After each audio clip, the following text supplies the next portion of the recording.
6 years on since its release, and it seems like AMD's Polaris can't help but remain relevant. Promoted as a price-performance revolution, the RX 480's value spiked during the Scalper Pandemic as demand increased for a budget Ethereum mining beast.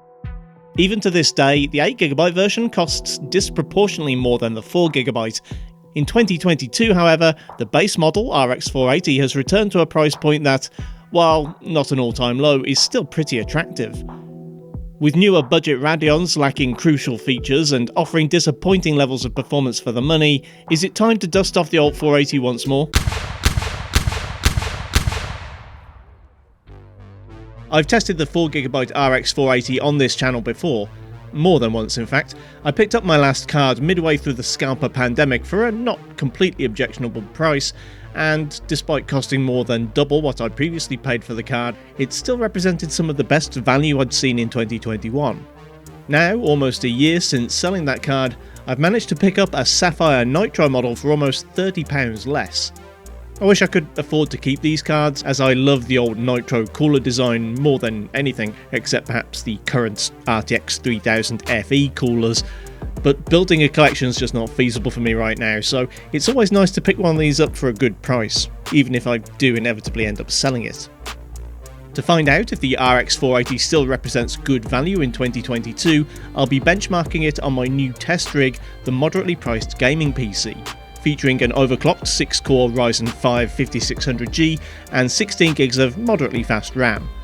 I also retested everything with stock clocks and a couple of cores turned off to better represent the gaming experience for the average PC gamer, according to Steam's hardware survey. Straight out of the gate, the RX 480 proves to be up to the task of running God of War at 1080 60fps on average. In general gameplay, that is. In heavier scenes like boss fights and cutscenes, things start to chug a little and frame rates can drop into the 30s. If you don't mind softening the image a little, adding FSR Ultra quality lifts the 1% score above 60 in general gameplay, and still manages to hold onto a 60fps average in those more demanding moments. I made a point of not installing the mod to Final Fantasy VII Remake that removes dynamic resolution scaling, and I might live to regret this, as it's proving hard to track the difference between various GPUs. At 1080 high, the average FPS sticks close to 60, with 1% lows in the mid-40s. In gameplay, it felt as though the game had a 60fps cap, even though I actually play with the limit set to its 120fps maximum, and the R9 290 I tested a couple of months ago managed to average closer to 70fps at the same settings. As usual, quality settings don't make a huge difference in the benchmark scores for Guardians of the Galaxy.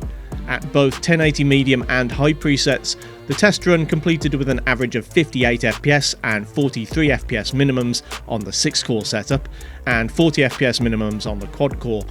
Increasing to very high sees less than 5% reduction in both average and minimum frame rates, though in-game is potentially a very different matter. The opening stage is extremely intensive on graphics cards, so I'd recommend you maybe drop quality to medium or high to get close to a genuinely smooth experience. Despite the occasional VRAM warning, Forza Horizon 5 can play at 1080 high all day. The built-in benchmark is extremely demanding. Having lots of cars and reflections on screen at once causes an average FPS of just over 60, with lows in the high 40s. Of course, the way to get better performance is to have fewer cars on screen, and that means winning races. Oh, and before I forget, you'll notice the license plates and other 2D decals are being properly rendered. This appears to be an issue peculiar to AMD cards before GCN 4.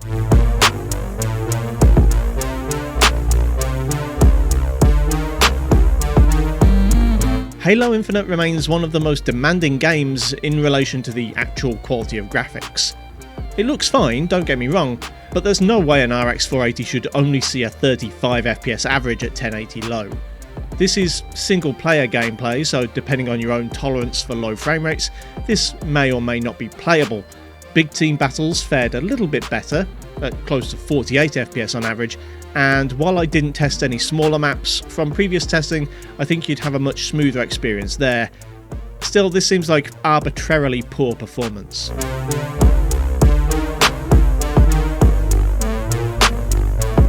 On the other hand, one of the better looking games of modern times runs pretty well on the RX 480. In fact, it seems to be getting better over time. Last time I looked at Cyberpunk on the RX 480, the 1080 medium scores were just 37 FPS. Now that number's up to 44 and the game plays pretty well, all things considered. Another 2022 addition is FSR upscaling, which at ultra quality brings averages into the mid-50s, and I don't think it would take much tweaking to bring things up to 60 from there.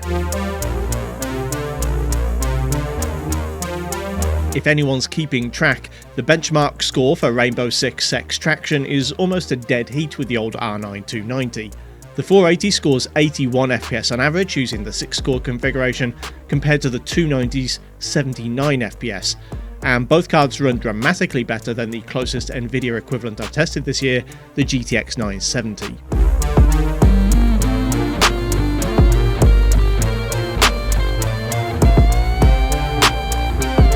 Splitgate is proving to be a pretty excellent high FPS test for graphics cards. Different maps will give different results, so I've had to average out a few test runs, but the RX 480 seems to be able to drive a 1080 144Hz monitor quite confidently. At epic settings, averages stick over 170 FPS, with 1% lows just dropping into the 130s.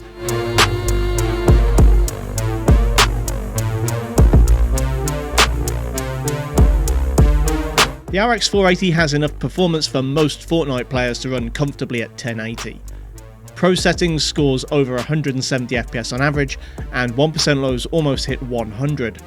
High settings with view distance at epic still sees an average over 70 FPS, with 1% lows in the 30s that are, as usual, par for the course with Fortnite.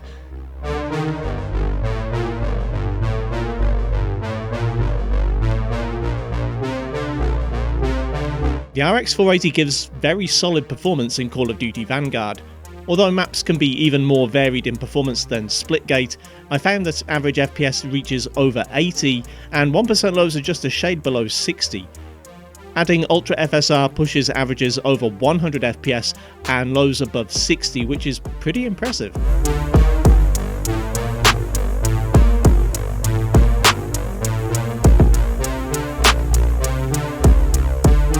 Given that interest in Battlefield 2042 has taken a nosedive lately, I can probably say whatever I like in this section. At 1080 medium, the 4GB RX 480 puts in a pretty acceptable performance, coming in just shy of the magic number. Average frames per second are Walking on Sunshine by Katrina and the Waves, with 1% lows dropping just above Albuquerque, New Mexico.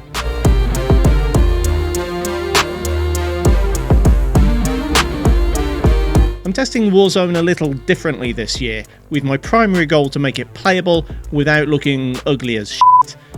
In this regard then, while the numbers are lower than last year, the game looks a whole lot better. At a mix of normal settings, or high when normal isn't available, and with high textures, I saw an average of 77 FPS and 1% lows of 51. The game does give a warning about running with textures as high, which I could probably work around by editing the config file if I really wanted to. Still, the game's absolutely playable in my opinion. If you disagree, you can still run the game at low, and I imagine performance won't be that different to the 94 FPS it scored last summer, but call me old-fashioned, but I like games with textures. Last year, I rated the RX 480 as an A-tier value GPU. Will it maintain that rating in 2022? Well, you'll have to wait until December for my next tier list, but I think I can say with some confidence that the game hasn't started to show its age just yet. The only game in today's testing that didn't meet expectations was Halo Infinite, and I'm going to go out on a limb and blame 343 for that. The real question is, how does it compete with other, newer options? Well, there's a fairly controversial card on the market today that people might be considering instead, and it's one I hope to look at in the next few weeks. Keep an eye out for that video soon. Thanks for watching, kindly do the usual YouTube things if you feel so inclined, and I'll see you next time.